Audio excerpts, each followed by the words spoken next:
Një nga momentet më të tensionuara në Big Brother Kosova ishte debati mes Sashës dhe Lundrimit, ku ndjenja dhe fjalët u përplasën ashpër, duke krijuar një nga skenat më të komentueshme të sezonit. Debati nisi me një mosmarrëveshje që dukej e vogël në sipërfaqe, por që shpejt u shndërrua në një shkëmbim fjalësh me tone të larta dhe të ngarkuara emocionalisht. Sasha ju drejtua Lundrimit me fjalët: "Ri rehat, Lundrim, se shumë po kruhesh, ti s'ke ç'ti bësh kushtrimin."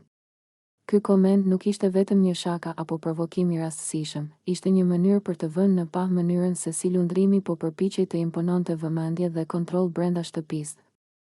Sipas perceptimit të Sashës, ajo i bëri të qartë se disa sjellje të tij po perceptoheshin si të tepruara dhe se mund të ishte më i matur dhe të shmangte tensionet e panevojshme. Lundrimi, i pakënaqur nga kjo kritik, ju përgjigj me fjalët: "Rri në hijet e tua."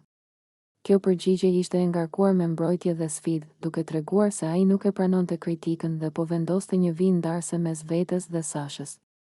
Reagimi i tij tregoi një dinamik të zakonshme në Big Brother, kur fjalët sfidojnë egon ose mënyrën se si një banor e sheh veten, tensioni shpërthen dhe shpesh shndërrohet në debat publik përpara kamerave. Debati mes tyre nuk ishte thjesht për mosmarrëveshje personale. Ai pasqyroi dallimet në karaktere, qasje dhe mënyrën si perceptojnë vetveten dhe të tjerët. Sasha u përpoq të vendoste kufi, të tregonte qartësi dhe të mbrojë pozicionin e saj në shtëpi, ndërsa Lundrimi reagoi me mbrojtje, duke e kthyer gjithçka në një sfidë personale. Publiku jashtë vuri re se ky episod tregoi diçka më të thellë, si njerëzit reagojnë kur ndihen të sfiduar ose të gjykuar, dhe sa lehtë mund të shpërthejë një debat kur emocionet nuk kontrollohen.